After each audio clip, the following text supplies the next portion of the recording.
एक जिंदा औरत सिंहासन से निकलती है और राजा भोज को अयोग्य ठहराते हुए उन्हें उस सिंहासन पर विराजने नहीं देती। बेचारा राजा भोज अपना सा मुंह लिए उस दिन तो सभा से चला जाता है, पर अगले दिन फिर उसने सभा को एकत्रित किया और जैसे ही सिंहासन पर विराजने के लिए तैयार हुआ, फिर से सिंहासन से एक दिव्य पुतली निकली जिसका नाम चित्रलेखा था। फिर से किसी दिव्य स्त्री को सिंहासन से निकलते देख राजा भोज ठिठक कर रुक जाते हैं। सिंहासन से निकली दूसरी पुतली बोली, ठहरो राजा भोज, आप कहाँ मुंह उठाए सिंहासन की तरफ चले आ रहे हैं? इस पर विराजने से पहले ये तो जान लीजिए कि आप इसके योग्य हैं भी या नहीं। क्या आप नहीं जानते कि ये सिंहासन कभी महान राजा विक्रमादित्य का हुआ करता था? अगर आप में भी उनके जैसे ही गुण है तो आप अवश्य इस सिंहासन पर विराजेगा। द्वितीय पुतली चित्रलेखा की बात सुन चिढ़ता हुआ राजा भोज बोला, ऐसे क्या गुण थे तुम्हारे राजा विक्रमादित्य में? तब पुतली चित्रलेखा बोली, राजन, अगर आप उनके गुणों से परिचित नहीं हैं तो उनकी ये कथा सुनिए। इतना कहकर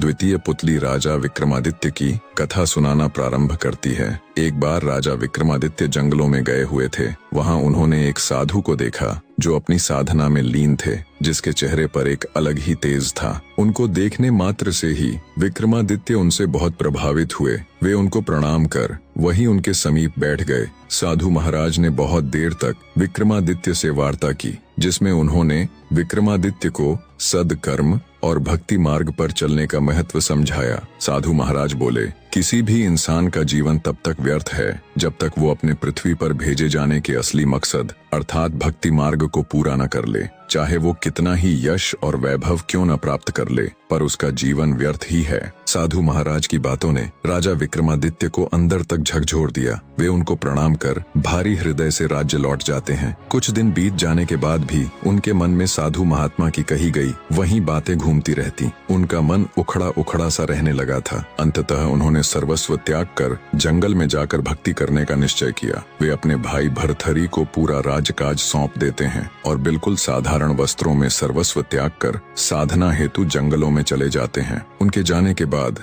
सारा राजकाज उनके भाई भर्तहरि ने संभाल लिया। समय अपनी गति के साथ बीतने लगा। एक समय उज्जैन में एक तपस्वी गुरु गोरखनाथ का आगमन हुआ। गोरखनाथ राजा भर्तहरि के दरबार में पहुंचे। भर्तहरि ने गोरखनाथ जी का उचित आदर सत्कार किया, जिससे गुरु गोरखनाथ अति प्रसन्न हुए। प्रसन्न होकर गोरखनाथ जी ने राजा को एक चमत्कारी फल दिया और बोले कि यह खाने से वह सदैव जवान बने रहेंगे, कभी बुढ़ापा नहीं आएगा, सदैव सुंदरता बनी रहेगी। राजा भर्तहरि को वो चमत्कारी फल देकर गोरखनाथ जी वहां से चले गए। फल पाकर राजा भर्तहरि ने सोचा कि उन्हें जवानी और सुंदरता की क्या आवश्यकता है। चूंकि राजा अपनी तीसरी पत्नी रानी पिंगला पर अत्यधिक मोहित थे, अंततः उन्होंने सोचा यदि यह फल रानी पिंगला खा लेगी तो वह सदैव सुंदर और जवान बनी रहेगी। यह सोचकर राजा ने वो चमत्कारी फल रानी पिंगला को दे दिया। रानी पिंगला एक दुष्ट औरत थी। वो अपने पति भर्तहरि से नहीं बल्कि उनके कोतवाल से प्रेम करती थी। राजा भर्तहरि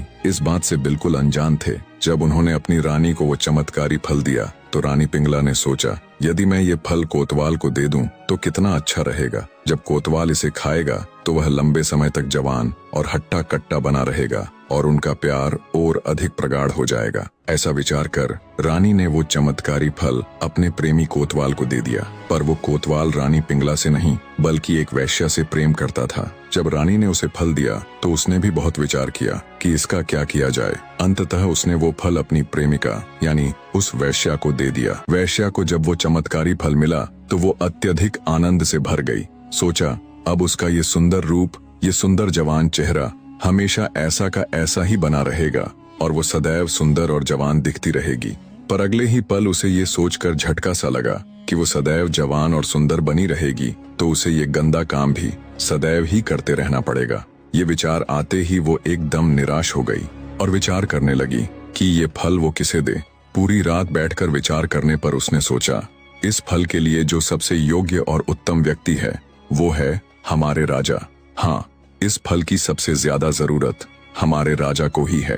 वो हमेशा जवान रहेंगे तो लंबे समय तक प्रजा को भी सभी सुख सुविधाएं देते रहेंगे। मैंने अपनी पूरी जिंदगी में बुरे कर्म ही किए हैं, कम से कम मुझसे ये एक तो अच्छा कर्म हो जाएगा और हो सकता है राजा मुझे खुश होकर बहुत सी धन दौलत भी दे दे और मैं ये देह व्यापार भी त्याग दूं। ऐसा विचार कर वो उस चमत्कारी फल को ले राजा के पास जाती है और उन्हें वो फल दे देती है। राजा ने जब उस फल को देखा तो वो हैरान रह गया। अनेकों तर्क वितर्क उसके दिमाग में एक साथ घूमने लगे। जब राजा ने वैश्या से पूछा कि यह फल उसे कहाँ से प्राप्त हुआ, तब वैश्या ने बताया कि यह फल उसे कोतवाल ने दिया है। राजा भर्तहरि ने तुरंत कोतवाल को बुलवा लिया।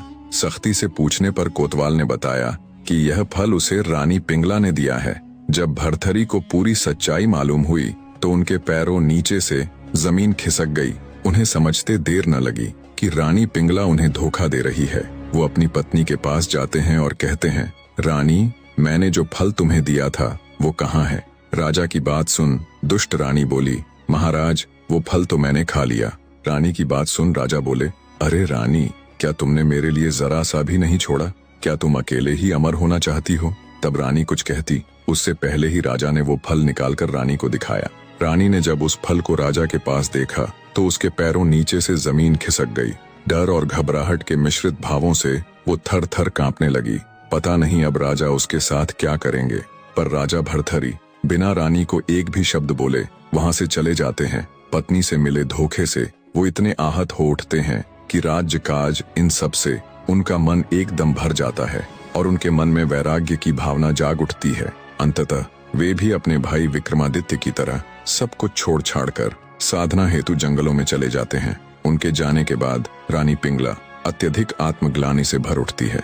उन्हें अपने किए पर बहुत शर्मिंदगी हो रही थी। जब उनसे ये सब बर्दाश्त न हुआ तो उन्होंने खुद की जान ले ली। राजा भर्तहरि के जाने के बाद उज्जैन का सिंहासन एकदम रिक्त हो जाता है। अब न तो उज्जैन का कोई रखवाला था और न ही कोई राजा।